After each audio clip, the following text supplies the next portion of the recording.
Okay. All right. Okay, everyone. I'm excited to watch. All right.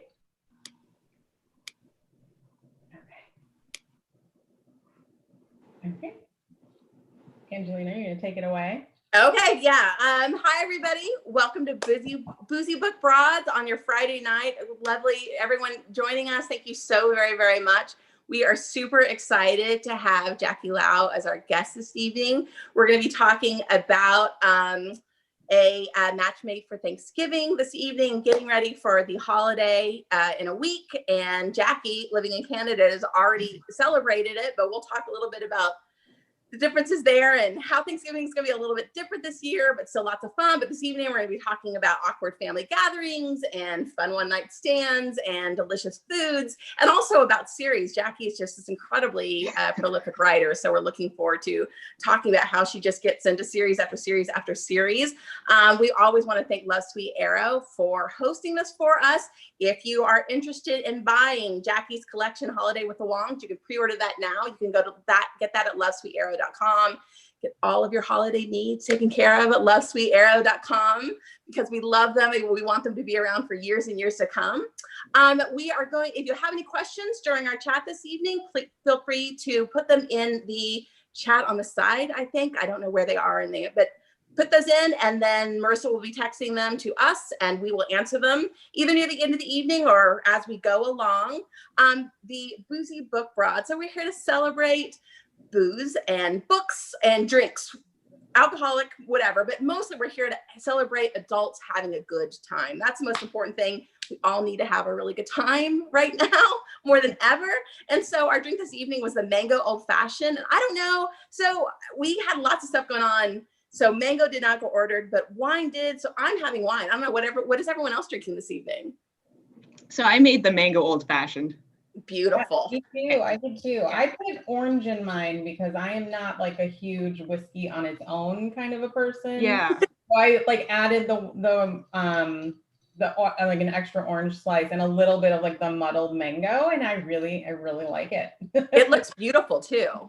Yeah, well, I added mint since I had it, so it looks kind of pretty. That's a great idea. I love that. What are you having, Melanie? I'm having a Moscow Mule with a ginger lime vodka. Yum. And, the big giant ice cubes, like from the book. Yes. Just a quick round. We Boozy Book Broads will introduce ourselves, and then we'd love to have Jackie introduce herself. I'm Angelina M. Lopez, contemporary romance writer, drinking wine out of Houston, where it's still hot. It's like 80 degrees today. It was crazy hot. No. Danielle? I'm Danielle Dresser. I am the editorial manager for freshfiction.com, and I moderate panels and host book clubs with Love Sweet Arrow. So cheers to everyone. Melonie Johnson, a romance author and Star Wars lover. I'm in my Star Wars room, if you can't tell. So it was my birthday, so I got all kinds of new Star Wars gifts, like my little baby Yoda. So cute. Adorable. Yeah. And we're so happy that Jackie, you could be with us. Please tell us a little bit about yourself, Jackie. I'm Jackie Lau, and I write romantic comedy with Chinese Canadian characters, and I'm based in Toronto. Awesome. Well, thank you so very much for being here with us today, celebrating just getting together and romance. There's a lot to celebrate in romance right now, and we'll talk about that near the end of the evening. But so we like to start our evening with, we call them shots. Our shots is our icebreaker opening questions. So we'll go with Jackie first, and then we'll go with Danielle, Melanie, and then I'll answer. So first of our question, what are you drinking as the weather gets cooler? Or to survive November? Both are happening. It is getting colder and we have to survive November. So what's everyone been drinking this month? Well, I have actually started drinking coffee every day during the pandemic, which I didn't used to do. Oh. I used to only drink coffee like twice a week, and now I guess because I was sleeping poorly, I just started drinking it every day. So is it like, and then because you're drinking poorly already, then you might as well, or does it help you? So I'm sleeping poorly, so it helps me a little bit to wake up, but not. Honestly, it doesn't do a ton. as much as I want. I'm just like, I'm gonna have coffee because otherwise I'm drinking like 6 cups of tea a day. And then, so my husband and I mainly drink beer at home. Yeah. And he's sort of like a beer snob, and also he's very picky. So he only likes like dark beers, but like imperial stouts that are like over 10% alcohol. Wow. There might as well be whiskey. Like a lot of them are like aged in cognac or bourbon barrels. And so they're often released by breweries around this time of year. So we actually ran out of beer like around September, October. And then all these breweries have been releasing these types of beers in the last month. So we, because the problem is usually we would go out half the time to drink, right? But because we didn't, we ran out of beer. So yeah, so we drink a lot of like strong dark beers. Yeah. That sounds like an excellent hobby that we all should be taking up. Danielle? Yeah, I agree with coffee. I feel like I drink so much more coffee than I used to. I used to like moderate it better. I don't know if it's the pandemic. I don't know, maybe it is the cooler temps. I don't know. But yeah, I'm in the same boat, Jackie. I feel like I just drink like in the morning, I have like 3 cups of coffee. I was like, this is not normal.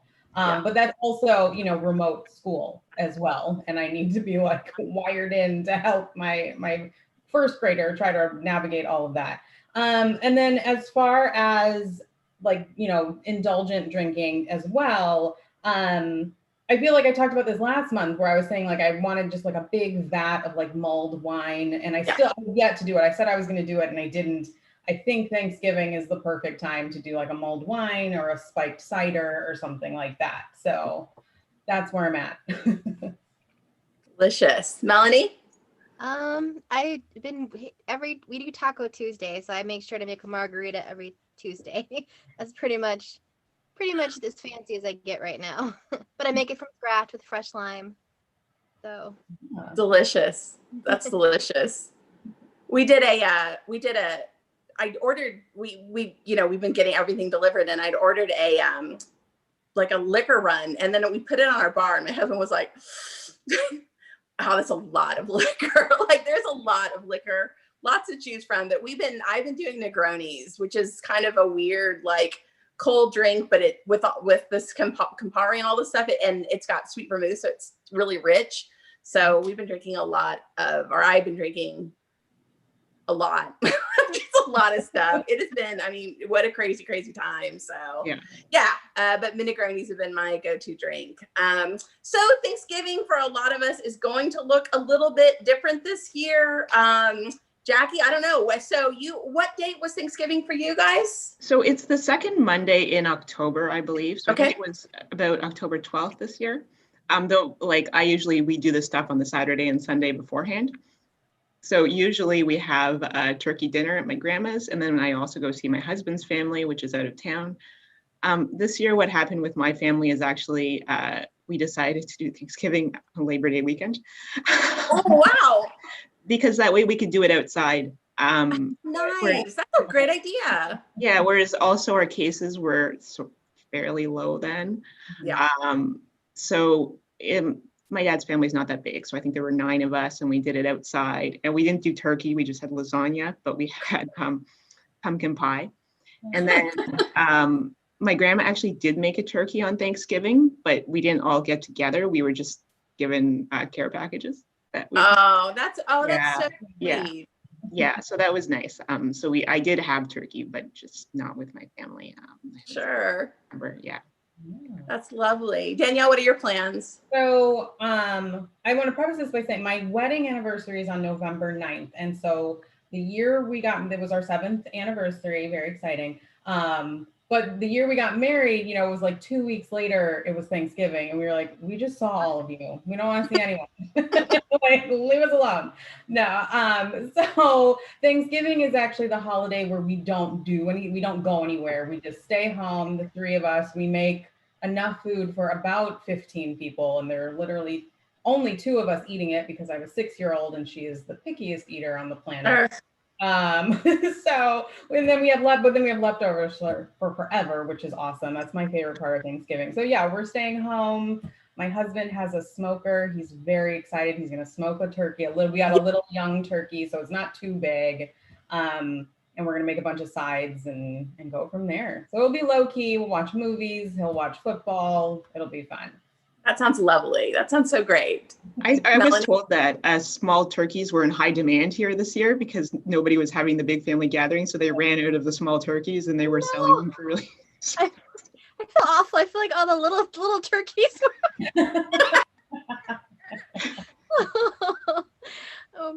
we're keeping it small, not going anywhere, not having anyone over. So it's just me and my husband and the girls. And they actually asked me to make crock pot turkey chili. So that's gonna be easy.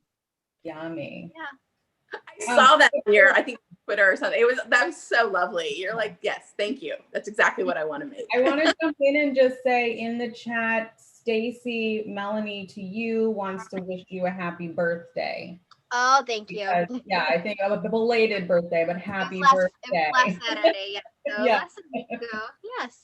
More Baby Yoda presents. These are Baby Yoda coasters. Oh. Cute. For Thanksgiving, we were always on the East Coast. My family was in the Midwest and in California. And so we got very accustomed to it being just four of us. And so the boys were like in their, I don't know, early teens. And I finally was like, you know what? I'm not slaving in the kitchen all day for you guys to have food eaten in 20 minutes. And then everyone just goes back to the television. Yeah. So like several years ago, we started a tradition where my husband made the turkey. I made the sides. My middle child or my oldest made mashed potatoes, and my littlest would make dessert. And that turned out to be this phenomenal Thanksgiving. And so we decided to do that every year. And so huge fan of that. Big fan. So yeah, we were like, yeah, we're going to do that. The only downside, my son is actually in Chicago. So he might be coming to one of your houses, but he's not going to fly out. He's like, yeah, it's not safe. And I was like, yeah, you're right. It's not safe. So he's going to stay in Chicago and have Thanksgiving with friends or you. But he is not coming, but I told him I would buy him a pumpkin pie and have it sent to him. So that's how we're going to celebrate it this year. A final icebreaker, our shot question. What's your favorite food on the family's Thanksgiving table? So I guess pumpkin pie is my favorite. And also I really like stuffing. So my family's like all about the stuffing, and we like cram as much into the bird as possible and then have the extra like casserole on the side as well. And it's still like mostly gone. I don't know. So those are the two main things that I really like. Yeah. That's awesome. Danielle? I have to agree. I love stuffing. In fact, Melonie and I were chatting earlier. I was saying that like we are like a non-discriminatory stuffing family. Like this year, just to like give us one less thing to do, we're totally buying like stovetop stuffing, and I will eat it. I love stuffing or dressing or whichever version you want to call it. I am all about stuffing with lots of gravy. Very exciting. That's awesome. Yeah. Yeah, I never liked stuffing, but my husband loves it, so I had to learn how to make it once we were married. But I make it in the crock pot as well. So he really likes it. It does make the house smell really good. Like so good. When the sage, all the sage and yeah. Yeah, sorry. My favorite is like cranberry sauce. I like the cranberry sauce. Like so can or like made? Splat. Yep. The slices. Yep. I like it. Delicious. We would always go to my father's side, my Mexican side of the family for Thanksgiving. And so there would be like a turkey and stuff, but then it would be like hard Mexican food to make. So my grandma would make this like 12-hour mole. And so that's what I was like, Thanksgiving is mole. Yay. And then, that went away. And then I would go to other people's houses and I'd be like, what is this dry ass bird that's sitting on your table? So I have come to love it, but because I no longer my grandmother's mole. But yeah, that was that was my favorite, but I didn't realize that wasn't at everyone's houses. Where's the mole? Come on. Okay, awesome. So remember, if you have any questions this evening for any of us, and especially for Jackie or about anything, feel free to put them on the sidebar and then we'll answer them near the end. So we're going to get into our full bottle. Our discussion with Jackie about her incredible book. If you got anything else you want to talk about or a question for Jackie as we're going along, please, please, please jump in. And I like talk way too fast and I kind of talk over everybody. So really jump in and send questions. So Jackie, we are talking this evening about A Match Made for Thanksgiving, which is the first book of the first, I guess, novella. I guess those are novellas. Yeah, they're all novellas. Yeah. Yeah. Yep, novella size of The Holiday with the Wongs. The Holiday with the Wongs is now a paperback version that you can pre-order there at Love Sweet Arrow if you are interested. But Jackie, tell us everything about A Match Made for Thanksgiving and this incredible series. So it's Canadian Thanksgiving because it's set in Canada. And so it's the first, so there are 4 novellas. The first one's Thanksgiving, then Christmas, Chinese New Year, and Valentine's Day. And so it's about 4 siblings who have a Chinese father and a white mother, and they grew up in this fictional small town called Mosquito Bay, which is on Lake Huron. It's pretty close to where my husband grew up, so that's like, it would be 15 minutes from there. So they grew up in this small town and they go back for holidays. And so they're all in their 20s and 30s and nobody's married. So at Thanksgiving, the parents and grandparents decide they're going to set up each of the kids with a blind date.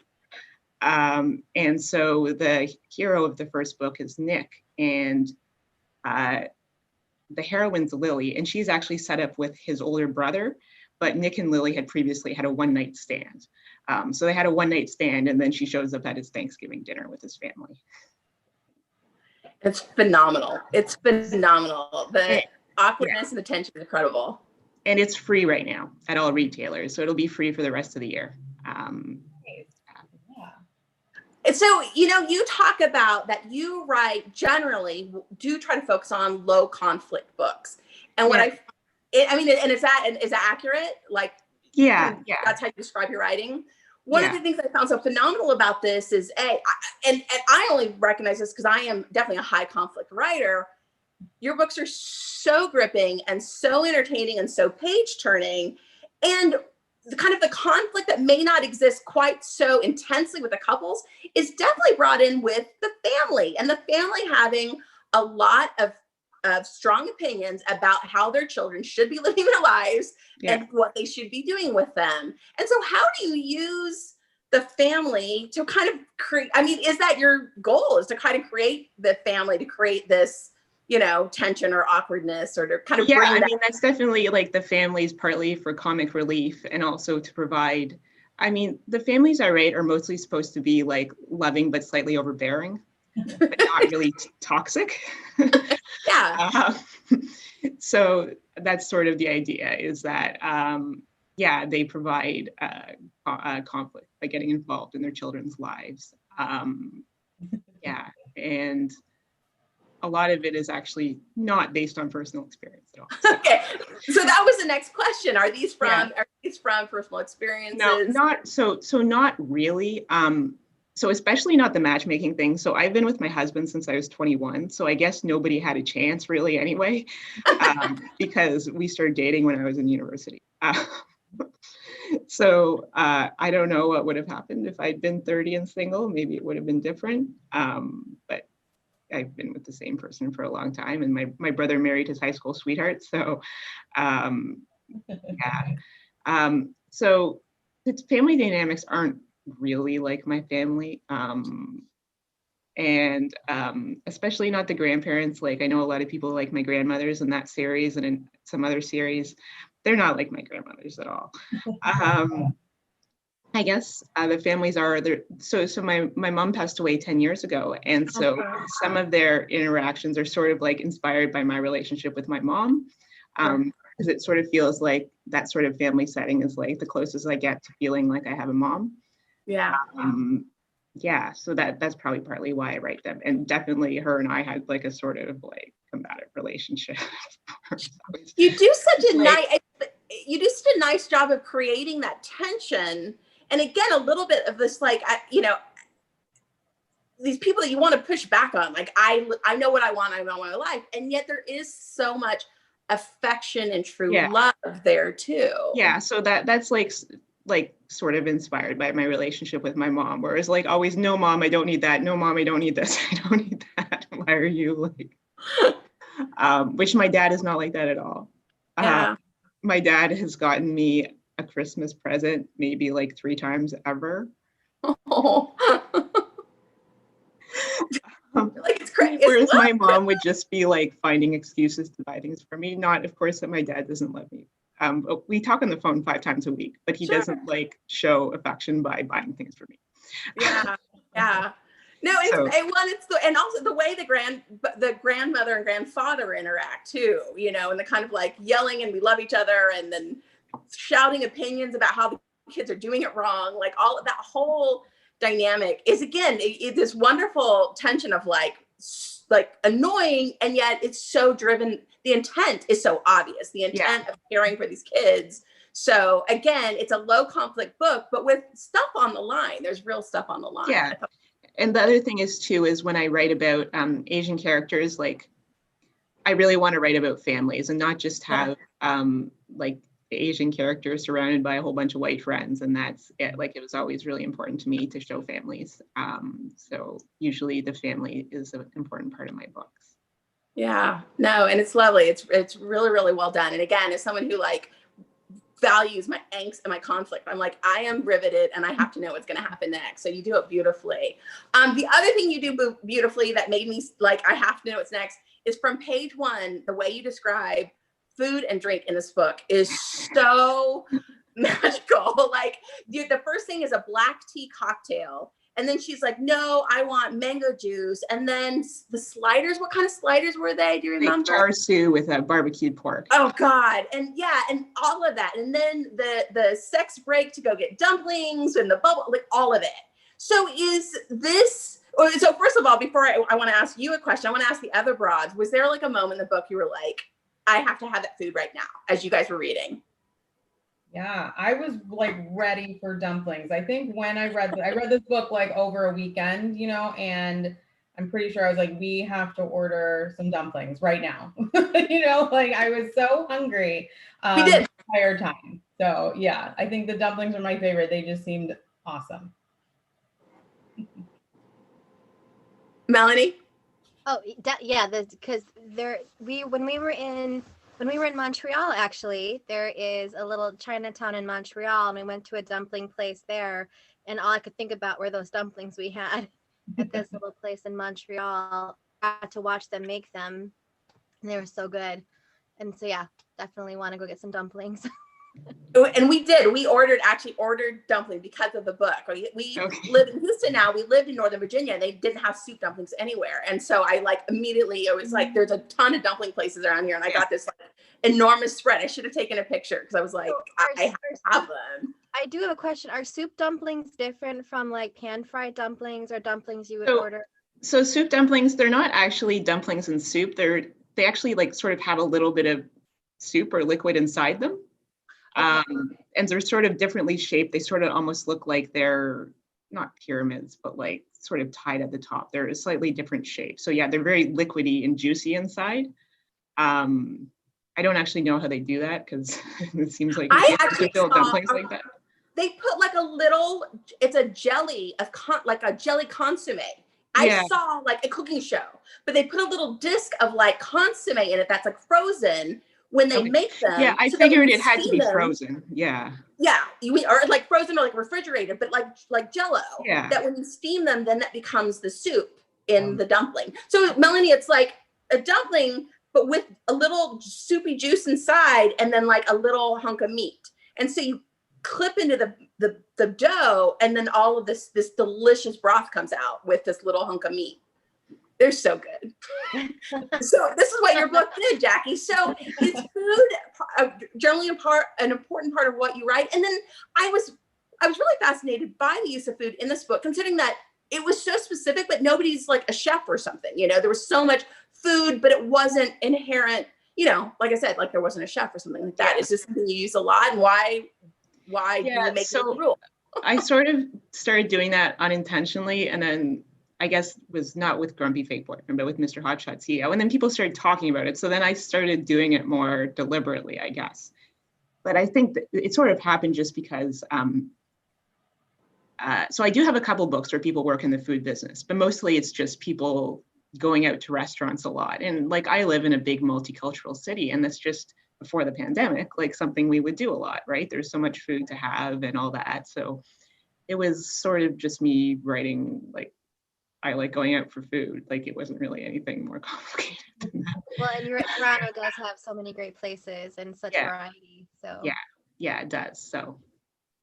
And it's just so effectively done, like, and the way it layers into like their love relationship, and it's almost kind of their love language a lot, how they express affection for each other. That, you know, it's like, I just banged you really good. Let's go feed you now. You know? I do like how the grandmother is a terrible cook and they want to keep her out of the kitchen. You know, that's because like people's grandmothers are always supposed to be these amazing cooks. But I love like, when they like always the trope of the grandma being a great cook. Yeah. That's funny.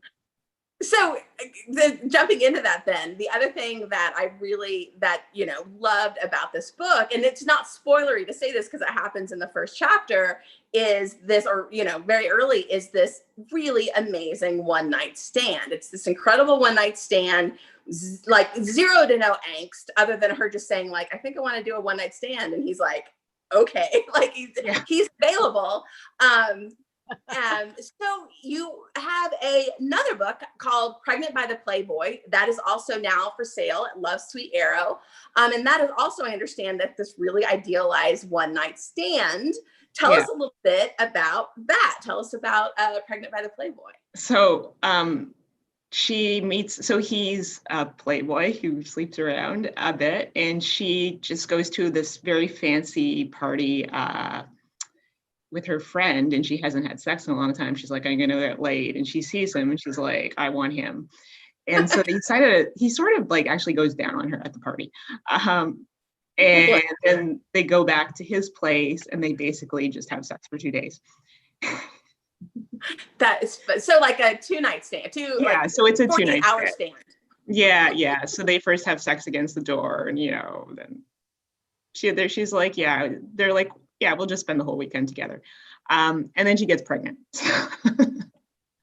That, and you know, bummer, but apparently it's going to probably turn out okay. Yeah. But literally, what was so great about the beginning of this book is that, you know, again, lots of times there's lots of angst with one night stands. It's all that, you know, there's a conflict of one thing or another. But this one night stand in A Match Made for Thanksgiving was this phenomenal event. They take a break, they go get dumplings and bubble tea. Then they're like, let's go do some more. And it was such a great fantasy. And again, without any of like, it didn't have to be awful, and we didn't have to be shamed by it. You know, was that something you were really aiming for? Was just like this kind of idea of, you know, pleasure and fun? Yeah. And I don't really like writing like slut shaming and stuff much in my books.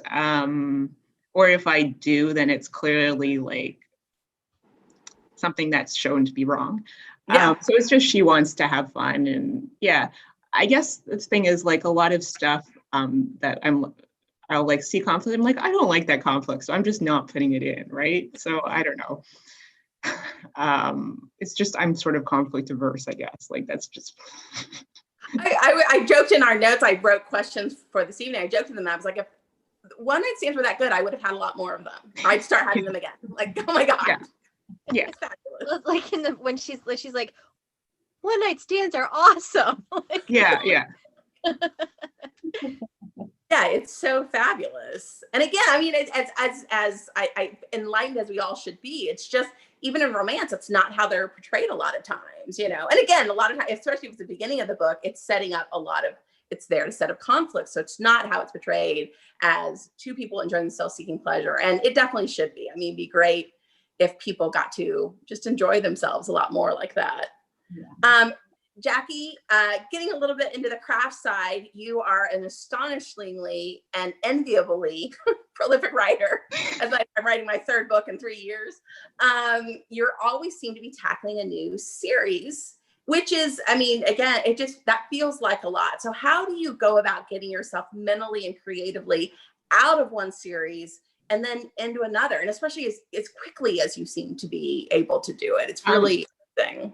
So first of all, I have no other job and I don't have kids. So basically I write about 4.5 hours, 6 days a week. And I only focus on one project at a time usually. So like, and then I switch off between drafts. So I write first draft of this project and second, like proofread another project and second draft. So I sort of switch between projects after a draft is finished. And I actually had another pen name too. I had 12 books published under that pen name. So oh my gosh. No, some of those were like novelettes. So they were like only 12,000 words. And I don't know, like I didn't always write this fast. Like it definitely got faster with practice. Mm-hmm. So I've been able to write first drafts reasonably fast for a few years. And then the revision has just become quick. So I do like 2 rounds of revisions before I send it to my editor. And I've become just faster at that over time. And I'm not really sure why, but just I seem to, with practice, have gotten better at that. So I'm very much the person who like keeps a rigid schedule. Like I sit down in my chair and I write, and I don't know, it's just the way my brain works really, I guess. Sure. Like I write in 3 1.5 hour blocks a day, basically. And when you're saying project, are you working all within one series and then you jump, or is it intermixed? Not necessarily. So sometimes it's like different books within the same series. Sometimes it's different series. So as long as on like a given day, I'm only working on one thing, I find it fine. Yeah, it doesn't take too much sort of to switch to a new thing. I do like more plan my series more than I did before. Like it's sort of like write book 1, maybe this character will be book 2, but now I do a bit more like planning out before I start. Yeah. Do you find, do you settle into being a pantser, being a plotter? I'm definitely a plotter. Okay, yeah. So I'm the weird person who has like chapter by chapter outlines. Wow. Not like detailed, but like just like 4 or 5 lines sure. per chapter. And I plot, I do everything chronologically. So I like plot from chapter 1 going forward. Yeah. Basically. So rather than some people plot like the big moments, I just plot like chronologically. Like I have a very like, I don't know if it's like my brain needs like significant organization to function basically. So I have to know what's going to happen and I have to, write it all in order and revise it all in order and stuff like that. So yeah. No, that's amazing. It was really interesting when you start talking to different writers about the processes, and I feel like the writers who are that there is no right answer for everybody. It's the writer who can find their answer. Like yeah, exactly. Yeah. Yeah. No, that's really amazing, and I'm super jealous. So, so getting back to my favorite topic of the book, which was the one night stand, I want to hear from everybody a little bit. We're just being kind of goofy, but let's talk about one perfect date, or if you want to venture there, one, great night stand. Tell us about the favorite one you wrote about, read about, heard about, or heck, experienced, if you want to go there. We're gonna, and Jackie, I'm totally putting you in the hot seat. You have to go first. Oh. Well, like, so to be honest, now that we can't go anywhere, like any date sounds amazing. Yeah, so we used to, so 2 things. So first of all, we got married 5 years ago, and we had our reception at a restaurant. And so we used to always go back to the restaurant for anniversaries. So I really liked doing that. Unfortunately, they closed during COVID because they weren't getting enough business. Oh, it's a bummer. So we won't be able to go back after it. But it was like really nice to be able to like go back. They actually was a different location, but like be able to like, eat the same food that we did at her wedding and stuff like that. So oh, that's lovely. I like that. Yeah. And in my books in Mr. Hotshot CEO, there's a date of sorts where he like has a penthouse and has like a rooftop patio, which I don't. He makes her dinner and they eat like, dinner, just the 2 of them, like looking at this Toronto skyline on this rooftop patio. And the date doesn't actually end well, but like just that whole setup and stuff, I really like that. Also, my husband's not a great cook. Like he's an okay cook, but he's not an amazing cook. So I'm always jealous of Yeah. Totally. yeah, heroes who can cook really well. Because yeah. I always make my heroes good cooks. Yeah. It's the same thing. I'm totally jealous about that. Danielle? So I this is like more of like a date, but you know, when my husband and I started dating, he lived downtown Chicago, and Chicago is just such a great like foodie town, and we were both kind of like interested in trying new things. So the entire time that we were like, you know, we dated for almost 5 years, but like before we lived together, I guess we would just spend weekend, you know, the entire weekend just like picking a neighborhood and exploring around Chicago. So like that's when I saw this question on the outline, I was kind of like, that's what I'm gonna say. Yeah. That's what I'm gonna talk about. So, but I think in regards to like romance writing, I really love, you know, sometimes it seems like characters, they get like thrown into these like kind of outlandish situations. But I do love like kind of in like the middle where they do go on like a proper date, like where they go out to dinner, or they invite each other over or whatever, and they cook for each other, and inevitably something goes wrong or someone says something stupid or whatever. But I like that kind of like midpoint where they do kind of do the proper courtship thing, and I always enjoy that in romance novels. Yeah, definitely. Melonie? My first book, Getting Hot with a Scot, opens with what was expected to be a one night stand, but of course becomes more. But I think that happens often. Like it's a one night stand, it's only going to be a one night stand, and then it becomes more than they thought it was. I'm gonna venture in a little bit of TMI here, but the scene that Jackie wrote. So for my 40th birthday, my husband got us like a penthouse suite at a hotel. Yeah. And all I'm gonna say is that scene where she's looking out and seeing the city and a few other things, pretty on point for my 40th birthday. Yeah! Melonie went there. Yay! I'm like, wow, this is like very familiar. Oh, I wish I still had wine in this glass. Cheers to you, Melonie. Thank you. Thank you for going there. Yeah. Oh, that's fabulous. It was a good scene.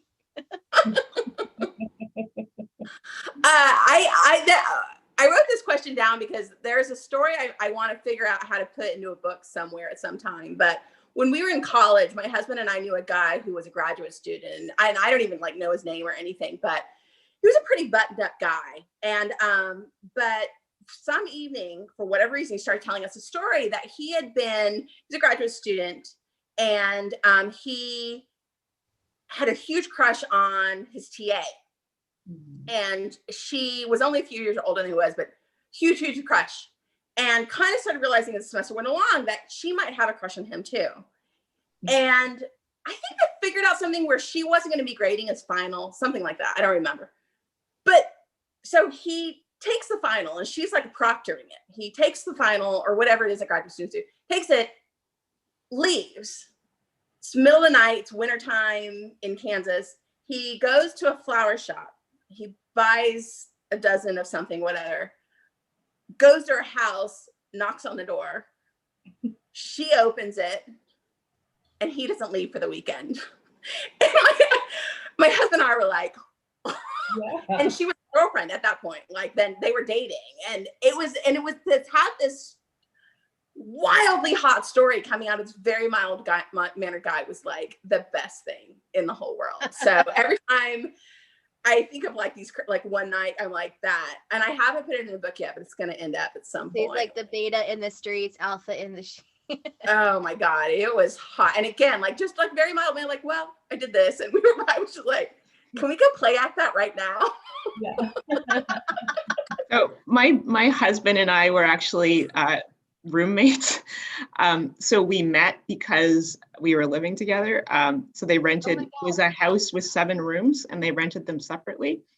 And I was in my last year of undergrad, and he was in his first year of grad school. And so we met, we shook hands, and then we proceeded to basically not talk to each other for 4 months. So yeah, like the moving quickly is like not something that would actually happen to me. Yeah. So cute. Jackie, we got a question from a watcher. Esther asked, what other subgenre in romance would you like to write? Which I thought was a good time to talk about now while we were talking about your series and things like that. Is there another subgenre in romance that you would like to write? What would it be? So like I wish I would write historical, but I'm also pretty sure I never will. Yeah. So other than contemporary romantic comedy, similar, the main thing I read is historical. I don't read paranormal or fantasy, sci-fi, romance, but I do read historical, and I like historical. But I also hate research, and I sort of like I kind of like the idea of writing like a romance set in like early Chinatown in Toronto, like in the 1920s or something like that. But I'm like, I just don't think I would enjoy figuring out the research and one of the things that's interesting about early Chinatown is the gender disparity was so huge. It was like honestly like at least 95% male. Wow. For various reasons. Basically the men came over to work and make money and send it back home, right? So you also have to factor in stuff like that and like so historical is something I wish I could write, but I don't really see it happening anytime soon. Yeah, that's really cool. My story is the first book I ever tried to write was historical, and this would have been like in 2000. I spent 3 days researching whether they would have had electric lights in 1890 Mexico City. And I was like, this sucks. I'm not doing this anymore. That's horrible. I think that I find the research really, really intimidating. I mean, I don't mind doing a little bit of research, but I just know that for historical, I would like obsess over something that either didn't matter or, I just, I don't think I would enjoy the process as much. Yeah. Melonie, Danielle, have either of you ever thought about or tried to write a historical? Well, before I answer it, Jackie, do you have any favorite historical authors that you like? So I really like Tessa Dare and Courtney Milan. I don't try a lot of new historical authors. I enjoyed Scarlett Peckham's, how do you pronounce it? Is it The Ray Cass? I don't know how you pronounce that word. Yeah, so I like that one a lot that I read that summer. Yeah. I'm actually listening to my very first Tessa Dare ever right now on audio. I've always wanted to read her, but I never had a chance. So I'm finally reading the first book in the Spindle Cove series. Okay, yeah. It's fun, a lot of fun. Yeah. She's got some great characters. So yeah. I actually have a paranormal under the bed that I plan to publish eventually. It's like Ghost Whisperer, X-Files type of situation. Yeah. So one day. I was just gonna say, I am currently writing and shopping around contemporary, and I don't know, I think Jackie, I relate. I don't love doing a ton of research. Like, I want to make sure it's correct.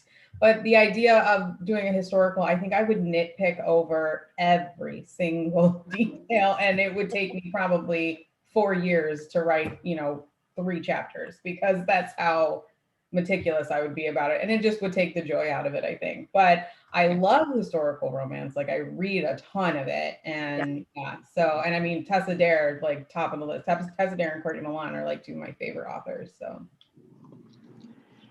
Jackie, we got another question. What was your favorite holiday to write about? And, and Broads, if you have an answer to a holiday you would love to write about or have written about. But Jackie, what was your favorite holiday to write about? So I guess I've written a lot of holiday books. In addition to that series, I have other Christmas stories. And also I wrote a Pi Day book. Yeah, I remember that one. Yeah, so I think that was probably my favorite, I guess, for Pi Day, because you don't have any like, expectations of what it should be like. And then after that, I guess the Chinese New Year one, it's like not something I see much in books, and it was sort of, fun to write a fun family gathering around that. So, yeah. Melonie, Danielle, do either of you have a holiday you have written about or would like to write about? I don't know. I love holiday romances. Like right now, it's like once it hits November, that's like all I want to read, or like the Christmas, or like even they're sprinkled in like New Year's romances as well. And of course the Hanukkah romances. I know Stacy was in the chat, and I know Melanie's gonna talk about this later, but we're talking to her next month. And so, so that's really fun to see as well. But yeah, but I don't know, it's just, Christmas, it's like the Hallmark movies and Lifetime movies and now the Netflix movies. And there's something about the season and all the fun that you have. And it's just like all the feelings. I feel like I say that every time I say something about, but it's also swoony in the feelings. So yeah, but I like Christmas. Melanie. Yeah, I do. I like I have a couple of ideas for various Hallmarky types of books, and I just wrote a Christmas novella. So that was fun getting to kind of explore all the different little traditions and things. So yeah. I've never really written one or really wanted to for whatever reason. Like I'm one of those, I just don't get into the holiday movies that much. I don't know what, and we had these enormous, like always, there was Roman Catholics on both sides. We had these enormous Thanksgiving, Easter, Christmas holidays. And maybe I didn't see it reflected in a lot of the stuff that was on like the Hallmarky stuff. So that's why I don't relate to it. Like I don't see like 60 Mexicans in a room all like piled on top of each other. So I never really related to that. But my hometown, we would have a week-long celebration for Halloween. It was called Nuala. It's Halloween spelled backwards. And so Halloween became, and then my family had a stand. They had a food stand that would be part of the Nuala celebrations. And our whole family was known for like this food stand. And we sold the tamales and the menudo and stuff.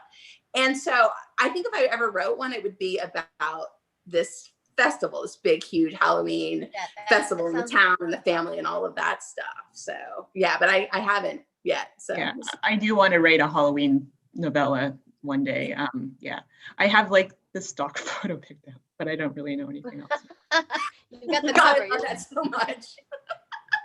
I think sometimes finding something that will make a good cover can like inspire the story. Sometimes it can work backwards, Yeah, so that happens more for me now, partly because like there are only so many pictures of Asian people on stock photo sites. So I sort of find the pictures I like and I'm like, yeah, we'll write a story about him. So usually I have the picture in mind when I'm writing the book. Oh, that's awesome.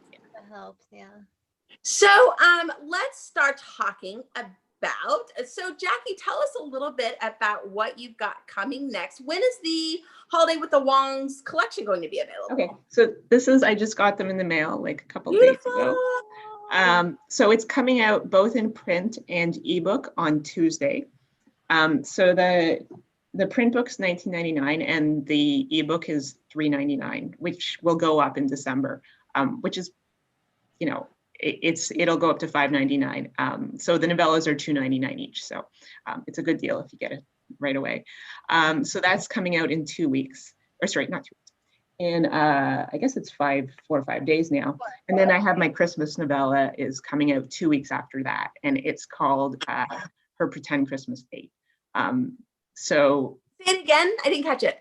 Her Pretend Christmas Date. Her Pretend Christmas Date. Awesome. Yeah. So it's the third year in a row I've had a Christmas novella, and so they're all like only one bed stories.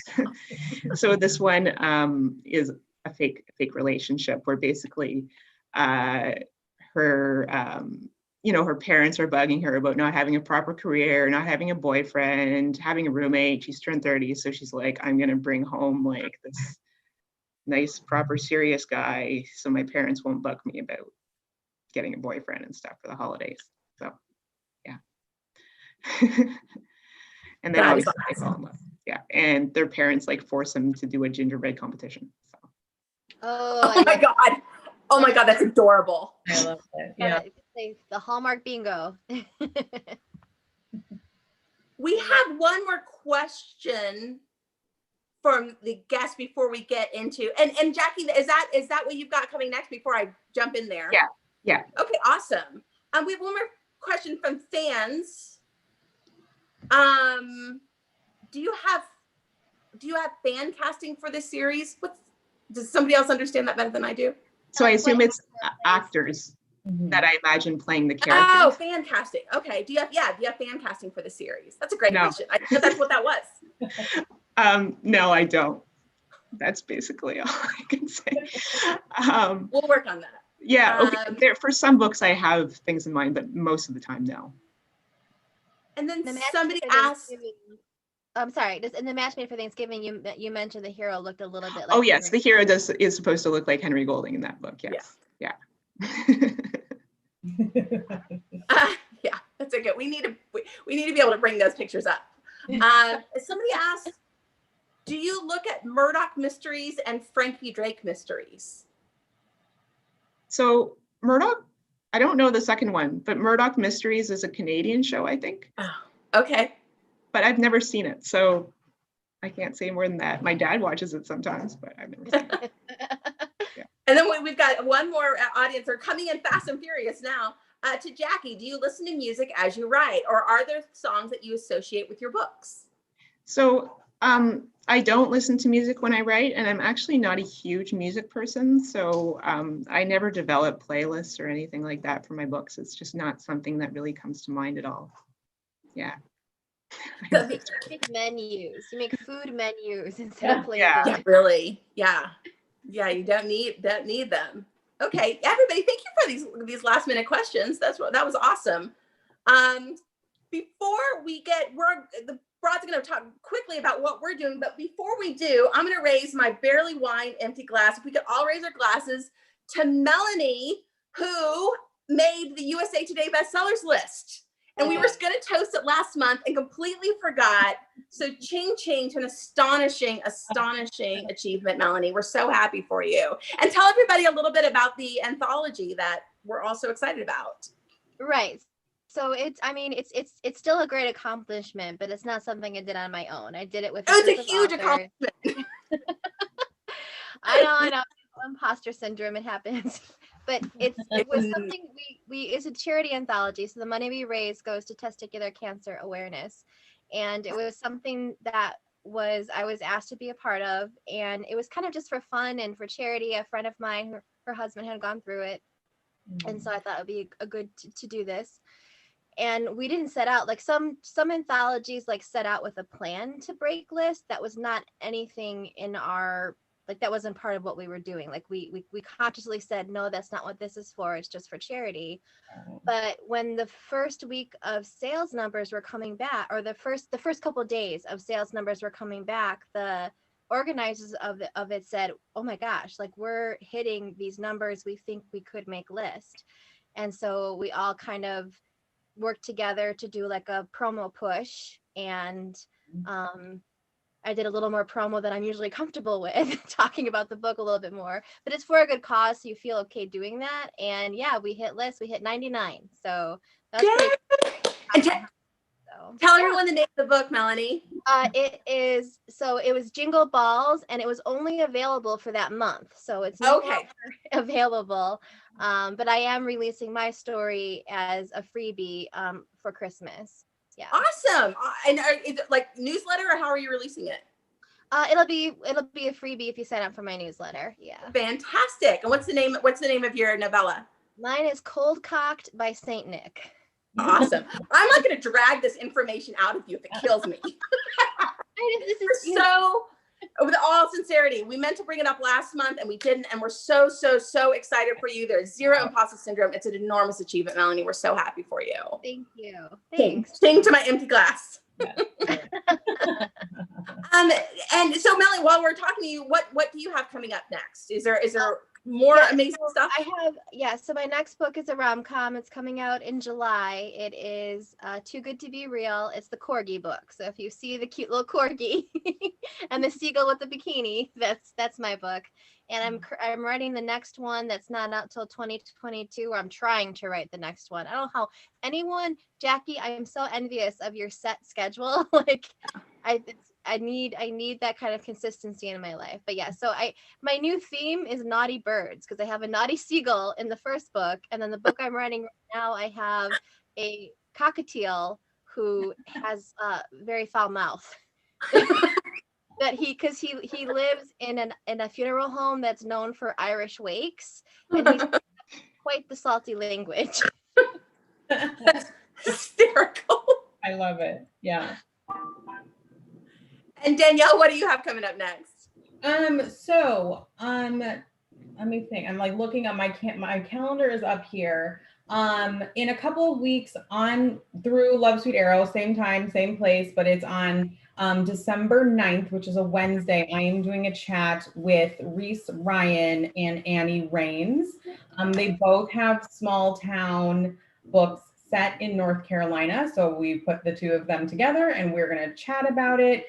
This is Reese's first traditionally published like small town tradition, like romance. And then Annie has a really long running small town series, but this is it's a holiday book. So we're going to have a fun chat. So that's December 9th. And then as far as our Fresh Fiction, I always like to plug, they do a weekly book club every Wednesday. And it's a fun chat and it's a little bit smaller. So you get to talk to authors directly, like everyone's on screen. It's a lot of fun.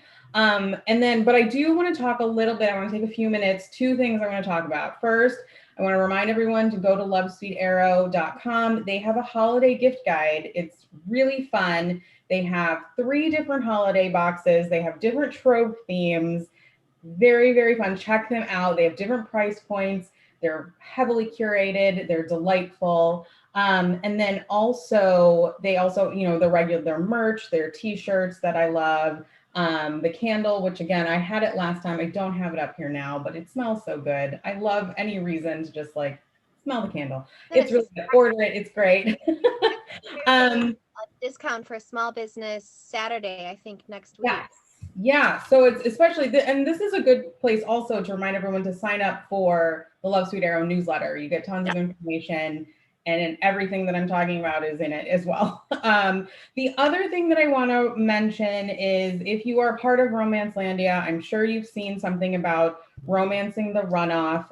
It is this huge fundraiser that the citizens of Romance Land are putting together to support the runoff election in Georgia in January.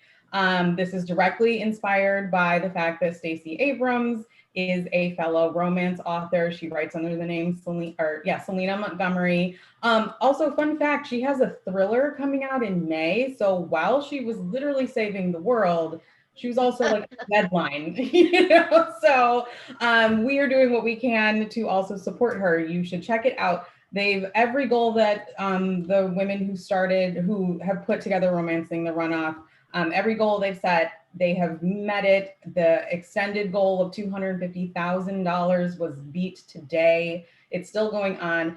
And what's even more amazing is there are a ton of auction items through November 24th that you can bid on. And most of those proceeds go to different political organizations that are supporting the runoff. And what's even more exciting is that both Angelina, Melonie, and then the Broads together, we have different things. So Angelina, can you tell us what's up for people to bid on? Yeah, so I have a wine basket that I put together with signed books, but it's also wine from my family's vineyard, as well as a phenomenal bottle of like $100 wine plus it's really hard to get hold of. It's part of my basket. And then the Boozy Book Broads have a basket where bid on it and you can come on our show. This was Melonie's phenomenal idea. And we'll figure out a time. You come talk about whatever you want.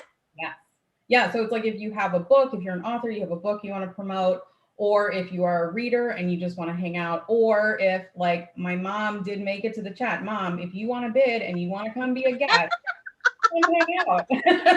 But everyone, so when I take a break from chatting, I will put the link in the chat so everyone can see it. And we've been tweeting about it. So look for us on Twitter. And then Melonie, you also have something that's very exciting that you have that people can bid on as well. Yeah, I'm a multitasker, so I figured I'd find a way to support more than one thing. So it's a Love Sweet Arrow virtual shopping trip. So I will make the drive out there, wear my mask, and go through the store with my phone. So whoever wins can kind of like go along with me on a shopping trip. Like I'll feel like I'm Vanna White in the very old Wheel of Fortune, where you used to kind of pan through the room. Like this is like, we're talking early 80s style.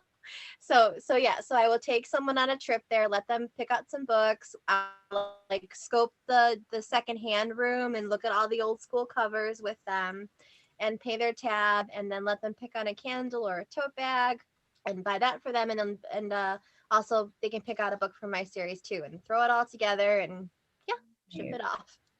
Going to be so fabulous. Yeah. I just want to real quick before we're gonna wrap up. We've hit it at 8 o'clock. First of all, I want to just say, Jackie, it has been so wonderful to have you with us. Thank you very, very much. It was so joyous to talk about good sex and great food and incredibly intense writing. It's been wonderful.